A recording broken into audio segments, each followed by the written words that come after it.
Nous sommes le jeudi 2 décembre 2021, il est 9h23 et le live de TV Finance se poursuit alors que le CAC 40 continue sur sa tendance à l'ouverture puisqu'il est actuellement à 6808 points en repli de 1,07%. Et afin de continuer à vous éclairer sur l'actualité des marchés financiers, nous retrouvons tout de suite le Flash Marché, un Flash Marché signé Florent Dubreuil, Florent qui est analyste marché chez Admirals. Bonjour Florent. Bonjour Léon-Antoine, bonjour à tous les internautes. Je vous remercie d'être avec nous ce matin. Vous avez choisi de décrypter pour nous les variations sur le mois de novembre des principaux indices mondiaux, indices ballottés entre des publications macroéconomiques solides et des interrogations autour de la dangerosité du variant Omicron et de ses conséquences sur les économies mondiales. Et oui, en effet, nous sommes le 2 décembre et comme pour les mois précédents, je souhaitais faire un bilan du mois de novembre. Alors, côté européen, CAC 40, moins 1,60%, le DAX 40, moins 3,75%, le FTSE 100, moins 2,46%, côté américain, le S&P 500, moins 0,83%, le Dow Jones, moins 3,73% et le Nasdaq 100 à plus 0,25%.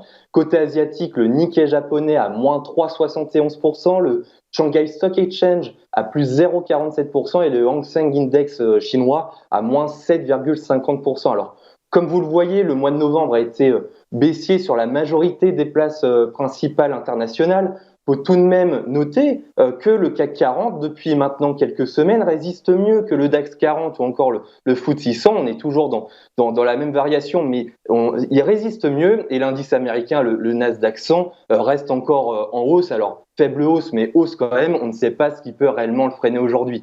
Donc, en effet, jusqu'à la moitié du mois de novembre, les indices se comportaient bien. Et puis, inflation plus variant ont été un cocktail explosif pour les investisseurs. On peut même checker l'indice de la peur, le fameux VIX, que vous pouvez trader grâce au Future Volatility chez Admirals. Mais ce VIX, il a clôturé le 30 novembre à 27,19$, soit une hausse sur le mois de novembre de 67,22%, ce qui est énorme. Donc on voit bien quand même la volatilité et la peur. Donc l'inflation et le Covid ont fait chuter les indices sur la deuxième quinzaine de novembre. Regardons de plus près ce qu'il en est. Le côté inflation, même si nos directeurs et nos directrices de banque centrale ont admis que l'inflation allait être plus importante que prévu et surtout plus durable, les chiffres de l'inflation ont continué d'augmenter.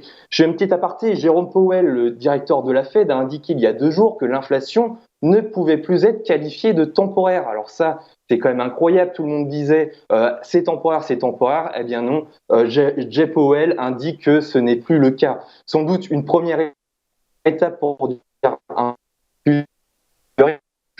plusieurs mois. Jay Powell est un fin équilibriste. Pas question pour lui d'être l'auteur du prochain crack boursier, mais en tout cas, il n'y a plus de raison pour que la Fed continue d'inonder le marché de liquidités. Donc mardi, on a eu les publications concernant l'inflation. Résultat pour novembre, zone euro plus 4,9%, c'est son plus haut niveau depuis 30 ans. L'Allemagne plus 6%, la Belgique plus 7,1%, l'Estonie plus 8,4% et même en Lituanie plus 9,3%. En France, là encore, on a l'impression qu'on résiste un peu mieux, on est à plus 3,4%, c'est toujours au-dessus les 2%. Visé en tout cas par la BCE.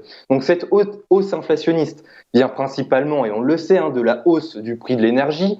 Sans prendre en compte l'énergie, l'inflation qu'on appelle de base ressort à 2,6%. Donc je le rappelle, la BCE vise 2%, mais on n'est pas très loin. Donc il suffirait que les matières premières, en tout cas l'énergie, baissent pour que l'inflation baisse également. Depuis le début, la BCE clame haut et fort que cette inflation est temporaire. On a toujours l'impression que la BCE a des œillères, mais elle le dit parce qu'il y a toujours cette forte demande post-Covid qui a créé ces goulots d'étranglement dans différents secteurs. On en a déjà parlé, les matières premières, les biens intermédiaires comme les semi-conducteurs, le secteur du meuble. Il faut compter environ 10 à 12 semaines pour vous faire livrer un canapé aujourd'hui, ou encore le transport comme celui du maritime. Donc d'après les spécialistes, ces goulots devraient se résorber d'ici fin 2022, début 2023. Côté variant, Omicron, on en a parlé, une chose est différente par rapport aux autres variants, c'est la réaction des laboratoires. Souvenez-vous, Antoine, que ce soit le variant sud-africain, le fameux variant Delta, l'anglais ou encore le breton, les labos indiquaient, et ça assez rapidement, que leur vaccin était toujours efficace. là depuis la découverte du variant Omicron.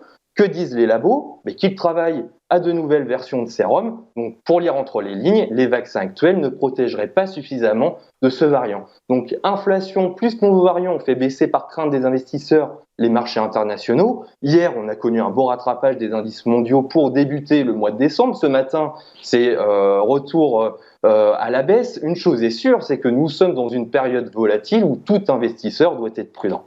D'accord, je vous remercie Florent, c'est effectivement très clair, votre bilan de novembre est très clair. On enchaîne avec la publication aujourd'hui à 14h30 des chiffres des créations d'emplois dans le secteur non agricole aux USA. Aux États-Unis, le consensus est à 550 000 contre 531 000 créations le mois précédent. Quel pourrait être l'impact sur le dollar index de ces estimations, Fabien? Ouais, alors il me semble que c'est même demain que ça a lieu. C'est le Bureau of Labor Statistics va publier son dernier rapport sur le taux de chômage, le salaire horaire moyen et la variation de l'emploi de non agricole aux US, variation de l'emploi non agricole aux US, oui c'est bien ça. Les données relatives à l'emploi sont habituellement cruciales pour une devise car elle détermine la santé de l'économie. Donc le rapport sur l'emploi américain a été mitigé cette année, bien que d'autres données montrant des signes de forte croissance économique.